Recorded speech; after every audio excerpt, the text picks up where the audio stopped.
Hi, my name is Erin Rome, and today I will be discussing futuristic visions perceived by many Americans in the 1960s.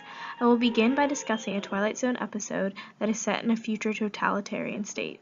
Then I will put this episode into context and explain why these visions arose during that time frame and how they teach us about the past. The Obsolete Man is an episode of The Twilight Zone that was produced in 1961.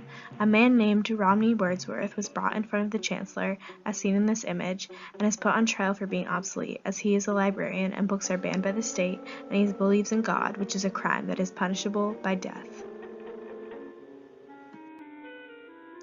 Sentenced to death, Mr. Wordsworth requests that his death be televised live for everyone to see, and that he will choose the method of execution. The Chancellor visits him at his home right before the execution and realizes he is locked in the house. A bomb is set to go off at midnight. The Chancellor, in the final seconds before midnight, asks Wordsworth to release him in the name of God. The door unlocks and he escapes before the bomb goes off, while Wordsworth is killed with the bomb. The Chancellor then is called into trial and the new Chancellor declares him as obsolete, so the members of the state, as seen in this image, grab him as he tries to escape.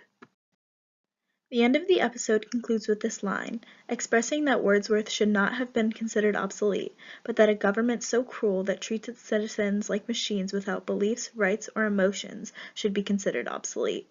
This vision focuses on human identity and the government of the future. It was not unusual to see examples of dystopian societies in futuristic visions following World War II. For example, George Orwell's 1984 discusses a repressive government society in which Big Brother is always watching and the citizens are not really free. World War II lasted from 1939 to 1945 and involved over 30 countries and resulted in over 50 million deaths across the world. Countries such as Nazi Germany and the Soviet Union repressed and controlled their citizens through terror and fear of being put in a concentration camp or worse. Here are three infamous totalitarian leaders that played a part in World War II. Stalin was head of the state in the Soviet Union and Hitler the head in Nazi Germany. Mussolini was the Italian dictator in the 1920s and coined the term totalitario. These men sought to control all aspects of an individual's life to the authority of the government. How did these leaders gain so much control and stay in power? Through the use of propaganda and military success, leaders such as Hitler were very popular among Germans. This young, strong, blonde German student looks proud to be carrying a swastika. Young people who saw this image wanted to grow up to be just like this man. Similarly, in The Obsolete Man, the Chancellor had control of the people of the state. They are loyal to him and follow his orders without questioning it.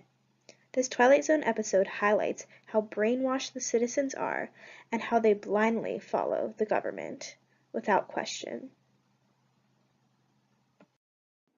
The war, repressive governments, and powerful leaders instilled fear in the people around the globe. Up until this point, many futuristic visions had been of a utopian society. However, this all changed after World War II. Visions then began to shift to the future as a dystopia due to fears of the past.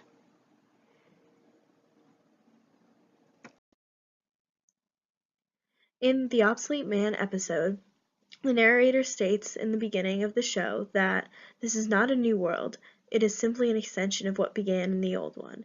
It is refinements, technological advances, and a more sophisticated approach to the destruction of human freedom.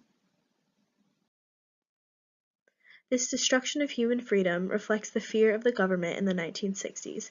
It is interesting that the narrator notes that this future is not new, but a continuation of the past with technological advancements that were used, for example, to confine or murder people who do not obey or fit into the ideals of the state, like in this concentration camp. On August 6, 1945, Americans dropped an atomic bomb on the Japanese city Hiroshima. 80,000 people were killed immediately.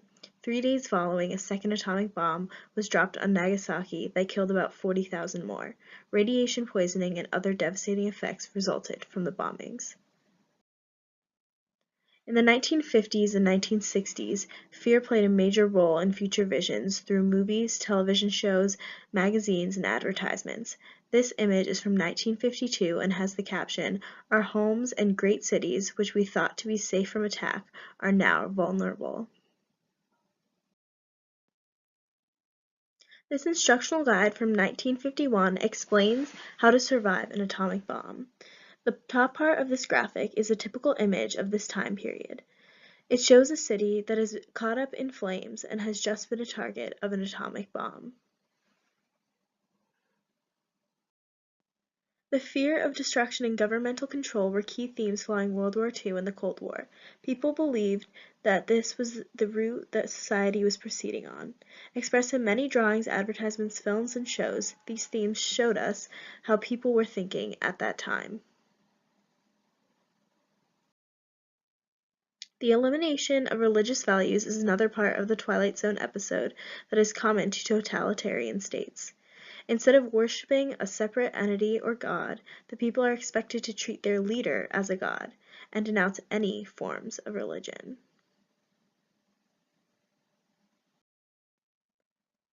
Wordsworth was condemned to death for believing in God. It is often perceived that too much attention to things spiritual disturbs our practical relations in this world. The future in this show, with more advancements in technology, aims to achieve the values such as practicality that will eliminate the necessity of religion.